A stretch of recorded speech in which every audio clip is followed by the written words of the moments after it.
Hello everyone, my name is Radovan Vojtko, I'm CEO and Head of Research at Quantpedia. So today I would like to show you our blog. We in Quantpedia, we are famous mostly for our database of trading strategies. We cover academic research, look for new ideas, and we put them into the database, and we have over 1,100 strategies with the descriptions, trading rules, etc. in our database. What we do is that we also run our blog, in which on plus or minus weekly basis review papers which do not usually contain the trading strategy but are somehow interesting for traders or investment professionals, etc., etc. So in this blog we post our own articles and we review the papers that we think are interesting. And I would like to promote this blog a little, so I will show you 3 papers that we reviewed in the past. So in approximately 2 weeks ago we discussed the paper called Global Housing Returns, Discount Rates, the Emergence of the Safe Asset 1465 to 2024, which is a great paper in our opinion because it gives you the great overview of how the real estate developed over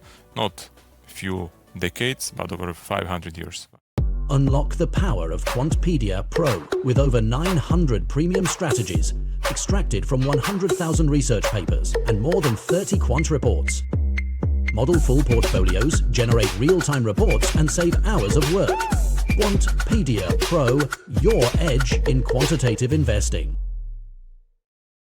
I like the paper especially because it's one of the few papers that really quantify the returns. So the authors of the paper went through the database, through the historical data, etc., and they built their own historical data set for Germany and then also for the global housing prices for over 500 years, which is, really great because it gives us the overview. What was the average performance of the housing or global real estate? What is the rental yield, etc., etc. So let's take a look on what are the main findings of the paper. So firstly, the housing has been far more dynamic over the very long run than in the modern era. Yeah, at the moment it seems that the housing is plus or minus safe investment, with a low volatility. And there was a volatility in 2008, 2009, significant volatility. But if we omit those times, it's not very volatile asset. But what the paper shows that this is basically not very common. And over the last 500 years, there are a lot of the cases when the real estate prices decreases significantly. What is another important finding is that the total returns are historically dominated by rental yield. So the capital gains are really small on average. So the most of the return that you get from the real estate is from the rental yield. So the capital appreciation is maximally at the inflation rate, not more.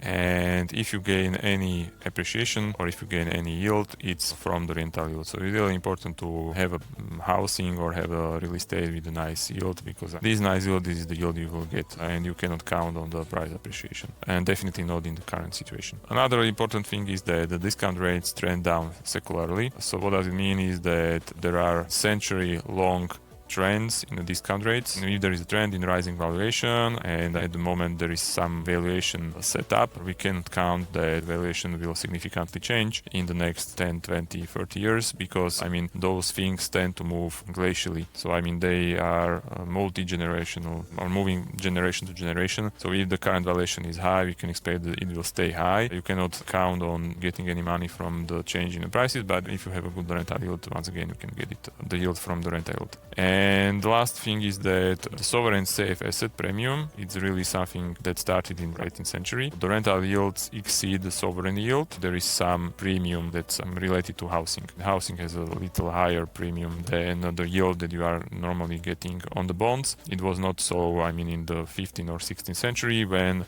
it was other way around. So it means the housing was safer investment than the actual bonds of other companies or governments itself. Government bonds are probably safer investment than housing. Okay, so this is how the real estate looked like and how it looked in the past. And what is great about the paper is that it's really quantified. So we have a lot of charts, a lot of data, a lot of tables. You can dig deeper, whether you are quant, whether you are investment professional, or you are interested in the history. Now let's move on. The second paper is related to best strategies for FX hedging. It is a great paper written by Pedro Castro and his colleagues from the big hedge fund man group. They are dealing with how to build the optimal hedging strategy for your portfolio, which is invested in international equities or any international investment. They are not looking at the hedging as independent strategy, but they are mixing multiple different strategies like carry, trend, value signals, etc., into overall hedging strategy. So what are the main findings? So first finding is that the static rules leave money on the table. So it's significantly better to have some dynamic hedge approach than just to have the simple static hedge, something like I hedge always 20% of the assets no matter what. You can build easy and simple dynamic rules and you can get more from the hedging, or you can decrease the price of the hedging, or on the other hand you can get some alpha from the hedging. The most important factor is the carry. It's very powerful for hedging decisions, so it makes sense to base your hedging decisions based on the carry, definitely. Low rate home currencies like Japan historically benefited from staying unhedged.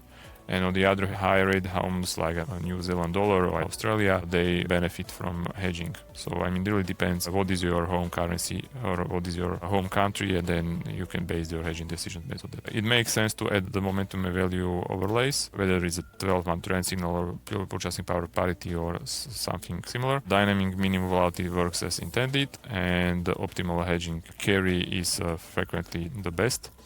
And it makes sense to build strategies or hedging strategies that are robust towards the regimes. So what does it mean is it's not always the best to use one strategy in one regime and then in another regime the same strategy. So it makes sense to have some filter that will tell you whether you are in risk on or risk off regime. So it makes sense to have the hedging strategy that's robust to the regimes. There is one caveat, and is the emerging market history is short, and it's harder to build a systematic strategy for emerging markets because, I mean, some of the emerging markets have very short history, but some of them have the long one, like Czech Republic or something similar. So you can base the models on the ones that have the longer history, and then you can incorporate the emerging market countries with a shorter history. So this is how to build the best strategies for FX hedging. Once again, here is the link for the paper. A lot of the information in the paper. There are even the trading strategies, but they are mostly the variants of the basic trend following, momentum, PPP, and valuation, and the carry strategies in FX,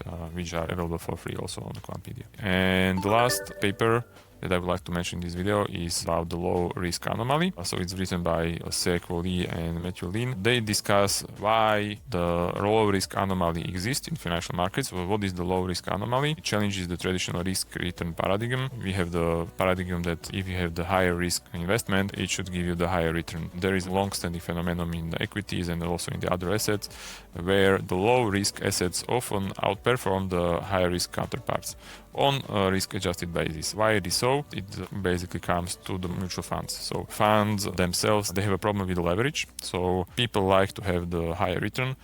And if you invest into mutual funds, I mean, the mutual funds cannot invest using the leverage. So the hedge funds can, but mutual funds cannot. If the mutual funds want to deliver the higher return, what they do is that they buy high beta assets. So if there is a lot of the inflows from the people into mutual funds usually buy the high beta assets because they want to invest those inflows into the assets that will give them more higher return. But these price pressures moves the prices of those high beta assets up, and then they usually underperform. What is the best example? For example, NVIDIA at the moment. So I mean, NVIDIA is a high beta asset, significantly overweighted in all of the hedge funds and mutual funds. And when the inflows are coming, they are coming into NVIDIA. A lot of the research shows that when you have the equity or stock like NVIDIA, which is the biggest stock in the market today, it will probably underperform the whole market in the 3 to 5 year period. This is the example. And the reason for that is simply the psychology of the investors. So they cannot buy on the leverage. So it's significantly better to buy the low risk assets using the leverage. I mean, investors usually cannot. So what they do is they buy the high beta assets. So demand pressure from those high beta assets causes that those high beta assets would increase in the price. They are overpriced and they underperform in the 3 to 5 year period. So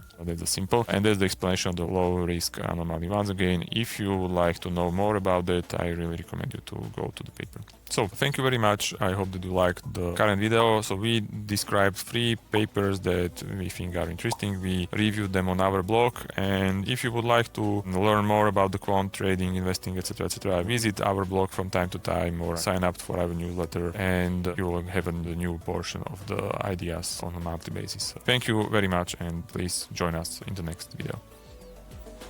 Are you interested? Then pick another video to learn more, or subscribe to Quantpedia Pro and try how our analytics and reporting significantly save time spent on quantitative research.